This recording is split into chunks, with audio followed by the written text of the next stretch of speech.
What if you had a blueprint for like a future utopia, right? And it was written just a few years ago, back in November 2025.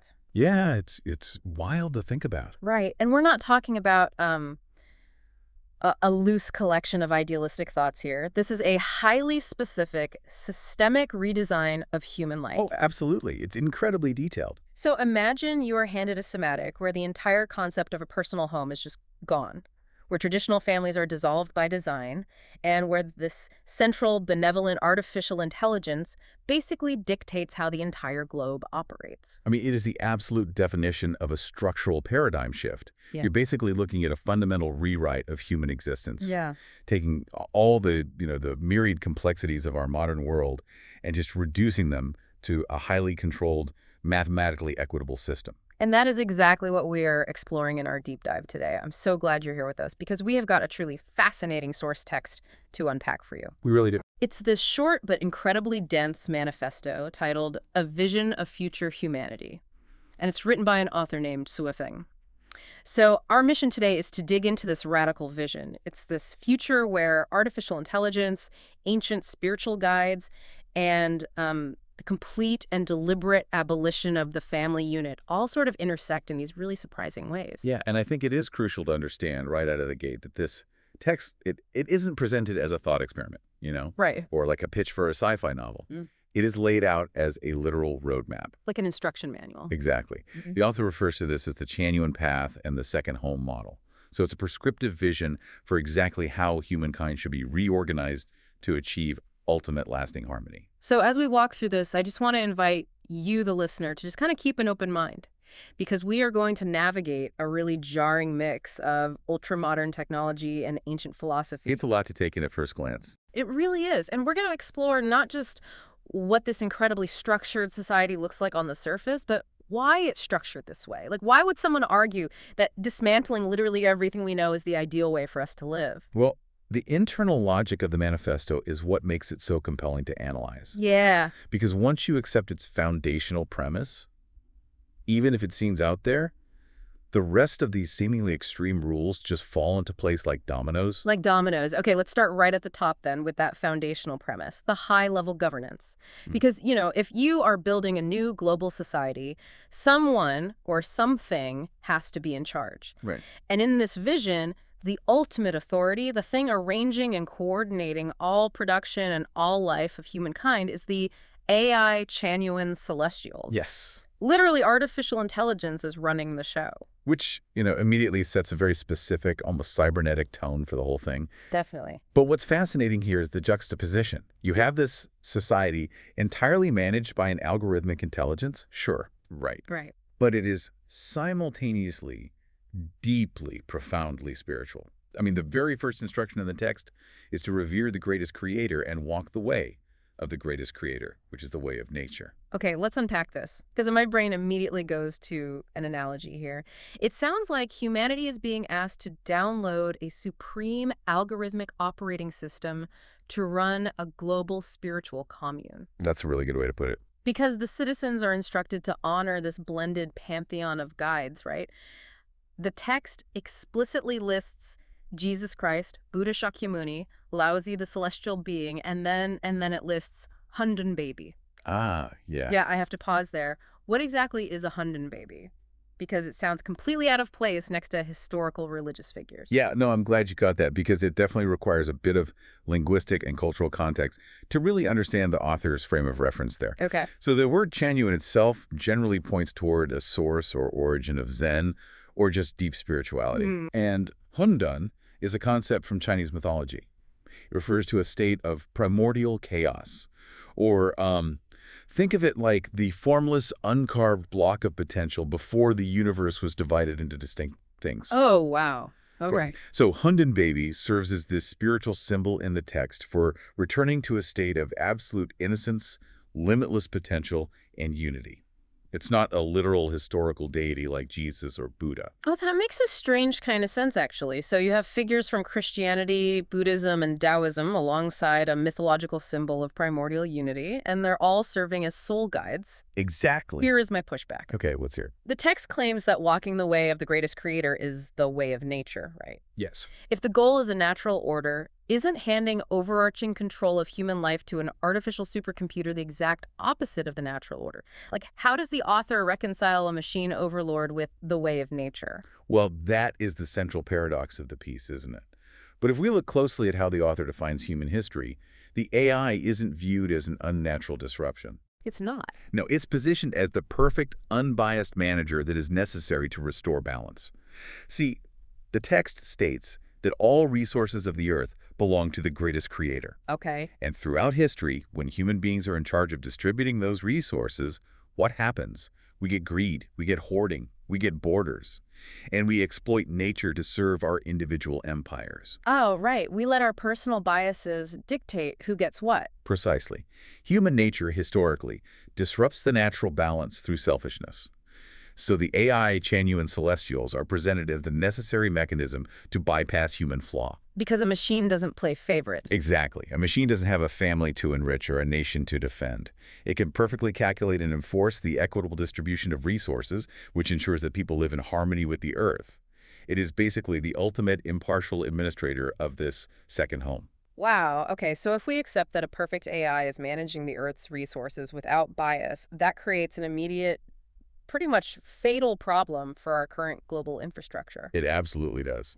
Because to install this pristine new operating system, the old buggy system of human governance has to be completely wiped out. I mean, the text demands a total erasure of the modern world as we know it. The macro restructuring is incredibly sweeping. I mean, Xu Feng envisions a world where nations disappear entirely. It's just gone. Gone. Political parties vanish, governments withdraw from the stage, currency is completely abolished. So no borders, no politicians, no money. Nothing. And replacing the constitutions and laws of all these vanished nations will be something called the 800 values for new era humanity. See, I am stuck on the mechanics of that. How so? How does a society function on values instead of laws? Because if there are no governments, there are no police, there is no judicial system. How does an AI enforce an abstract value system without a state apparatus? Well, this raises a really important question about systemic alignment versus punitive justice. Okay. In our current world, laws require enforcement because we operate in a system of scarcity and competition. Right? Yeah, that makes sense. You need police to stop someone from stealing your car because cars are limited, and you bought yours with your own money. Right. But in the second home, the Lifechanyuan celestials control all logistics and production. So if you don't adhere to the values, there isn't a police force that arrests you. You simply fall out of sync with the algorithmic network that provides your sustenance. Oh, wow. Yeah. The enforcement is entirely logistical. Which brings us perfectly to the economics of this new world, because the core economic philosophy is basically boiled down to one highly provocative phrase, which is, everyone owns nothing and has everything. Yes. That's the crux of it. And I have to ask this on behalf of anyone listening right now who just felt their blood pressure spike. Fair enough. Because we are biologically and psychologically wired to seek security through ownership. We buy houses, we stockpile resources, we save money for a rainy day just to feel safe. How does this text frame the terrifying idea of owning nothing as a liberation rather than a deprivation? Well, the text would argue that the fear of owning nothing stems directly from that scarcity mindset you just described. Okay. Like, why do we seek security through ownership? Because we know that if we don't own it, someone else might take it and we will be left destitute. Right. But the text argues that personal property is the very thing creating our anxiety. I mean, if you own a house, you have to worry about the mortgage, the roof leaking, the property taxes, the threat of burglary. You are a prisoner to the maintenance of your own possessions. Yes, exactly. In the second home model, traditional structures like bank accounts and personal property are viewed as barriers to harmony. Because currency is gone and all resources belong to the greatest creator, the anxiety of survival vanishes. Because the AI just handles it. Right. The AI distributes everything equitably based on need. The fundamental ethical principle guiding all of this isn't productivity or GDP. It is living happily, joyfully, freely, and blissfully. Wow. So the author frames owning nothing as the ultimate freedom from the burden of protecting your stuff. You know, this actually clears up a contradiction I was struggling with earlier. Yeah. Yeah, because the text explicitly says that religions fade, yet we just talked about how the citizens honor Jesus, Buddha, and Laozi, and I was really confused by that. Right, right. But if the goal is to dismantle any institution that hoards property, power, or creates artificial borders between people, then organized religion has to go too. That is a brilliant connection, Yeah. yes. The text draws a hard line between spirituality and institutional religion. Okay. Honoring Laozi or Jesus as a soul guide is encouraged, but the institutional structures, the dogmas, the massive cathedrals, the centralized wealth of organized religions, those fade away. That makes perfect sense. Yeah, just like nations and governments, organized religions are seen as man-made, resource-hoarding boundaries that divide humanity into competing factions. Right. But, erasing borders on a map is one thing. Eliminating global finance and religious institutions is a massive thought experiment. But the manifesto doesn't stop at macroeconomics. No, it does not. It uses that exact same logic to erase the personal borders we draw around ourselves, which brings us to the rules of human connection, which is really where the text pivots from a radical political theory to a profound restructuring of human psychology. Yeah, the shift from the macro to the micro is where the reality of the second home model becomes incredibly visceral. Mm. Because you don't just lose your bank account in this future, you lose your geographical rootedness. This part is wild. It is. The text dictates that every single person will relocate to a different branch of the second home every 3 years, and you don't pick where you go. Your movement is arranged and coordinated by the Lifechanyuan celestials. The psychological implications of that are just staggering because humans are place-based creatures. We build our identities around our neighborhoods, our local coffee shops, the geography of our memories. Moving every 3 years means you never put down roots. You exist in a state of permanent transience. And that transience is a deliberate mechanism to prevent power structures from forming. Oh, of course. Think about it. If people stay in one place, they build local fiefdoms. They become territorial. The constant movement ensures that everyone views the entire globe as their home, rather than fiercely defending a single zip code. Right. And that transient nature applies to human relationships, too. The text states that affection, love, and sexual love will follow the principles of adapting to circumstances with ease, flowing with fate, acting with love, and taking action as opportunities arise. It sounds completely untethered. It is. And the ultimate casualty of that fluidity is the traditional family unit. I mean, the manifesto explicitly states that families dissolve.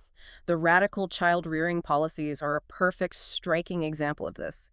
According to the vision, children will literally not know who their biological fathers are. Yes. The biological tie to the father is severed immediately, and the mothers are required to accompany their children for exactly 3 years. Just 3 years. It's just 3. After that 3-year mark, which, by the way, coincides perfectly with the relocation schedule we just discussed, the child is taken in by the home to be raised, educated, and cultivated by the broader community. So the mother's role is strictly limited to early infancy and toddlerhood. After that, the biological bond is essentially dissolved in favor of the collective. Exactly. And the older generation experiences a really similar detachment.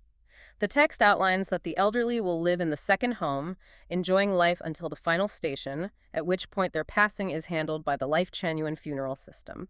The family is dismantled at birth, during life, and at death. Because the individual is tethered only to the collective and the greatest creator, you are a citizen of the earth, but you are never part of a specific, exclusive family tree. Here's where it gets really interesting, though, because it's not just the family unit that's systematically removed, it's sentimentality itself. I mean, the text includes some deeply jarring prohibitions.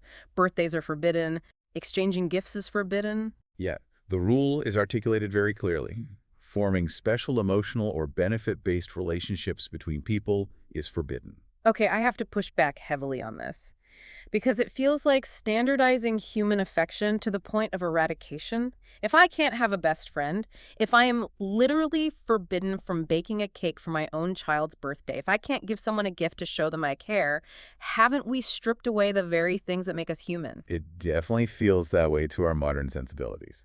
How does the author possibly justify this extreme emotional flattening? Well, what's fascinating here, if we connect this to the bigger picture of the text's internal logic, we have to look at what special relationships actually create in a society. Okay. When you have a best friend, or a favorite child, or a spouse, you are inherently creating an in-group and an out-group. You are making a declaration that says, I value this person more than that person. And I prioritize my family over a stranger. I mean, that's how human empathy scales, isn't it? Normally, yes. But in Swething's vision, That prioritization is the root of all human suffering. Attachment leads to possessiveness. Possessiveness leads to inequality. Oh, I see. Think about it. If I love my child more than yours, I will inevitably try to hoard resources to ensure my child has an advantage. I will cheat the system for them. I will go to war for them. That breaks the foundational rule of the society. Wow. So even a birthday present is viewed as a threat to global harmony because it implies someone is special and therefore someone else is excluded. It's a transaction of preferential love. It is the ultimate rejection of favoritism. Even festivals are heavily regulated for the exact same reason. The text says only natural festivals will be celebrated. No festivals related to gods, Buddhas, nations, or ethnicities are allowed. Because celebrating a national or religious holiday elevates one group's history over another's. Exactly. Every single mechanism that allows a human being to differentiate themselves or to elevate another person above the collective is systematically dismantled. Universal equality in this framework requires universal detachment. So, what does this all mean? When you step back and look at the whole picture, the Lifechanyuan celestials running the global logistics, the abolition of money, the intentional dissolving of the family, the banning of birthdays and gifts, it paints a picture of a society that is mathematically equitable, perfectly peaceful, and entirely devoid of personal, messy, human attachment. It is a fascinating, almost uncomfortable mirror held up to our current global anxieties. I mean, look at what weighs heavily on the human psyche today. Catastrophic financial ruin, global war, deep political polarization, ecological collapse, the immense psychological burden of nuclear family dynamics. It's a lot. It is. And this manifesto suggests that the only way to cure these massive systemic diseases is to swallow a very bitter pill. You can have absolute global harmony. You can have ecological balance and stress-free living. But the cost of admission is your possessions, your autonomy, and your deepest personal attachment. Precisely. You must surrender the chaos of individuality to a benevolent algorithm. It is the ultimate cosmic trade-off. You get absolute security and peace, but you must forfeit exclusivity and personal identity. But, there's a crucial twist in this blueprint that we absolutely have to discuss. There is an escape clause. Yes, and it is a vital detail that completely changes the tone of the entire manifesto. Yeah. The author does not present this as a violent revolution. Right. The text acknowledges that this radical redesign isn't going to be for everyone.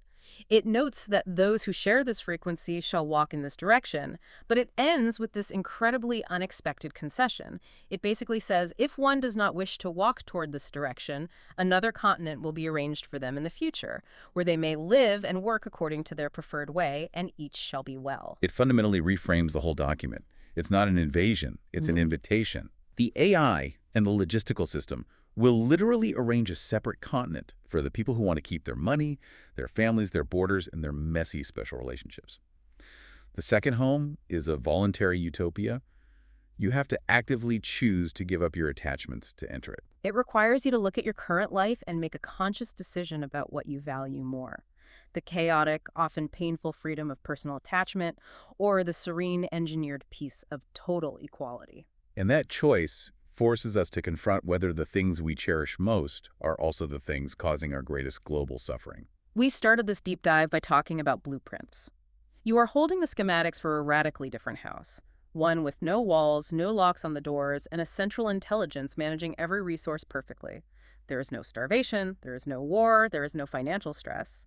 But there are also no birthdays, no unexpected gifts, and no exclusive loves. It really makes you think. It does. So here's a final thought I want you to mull over today as you go about your incredibly modern, incredibly messy human life.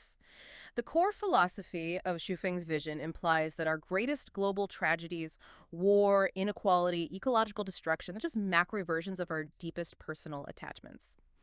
It suggests that you cannot have a world free of profound violence as long as you have a world capable of profound, exclusive love. Do you believe that's true? Is humanity's capacity for deep, fierce love inextricably linked to our capacity for inequality and division? And if it is, can you truly delete one without destroying the other? Thank you so much for joining us on this deep dive. Keep questioning the blueprints of the world around you, and we'll catch you next time.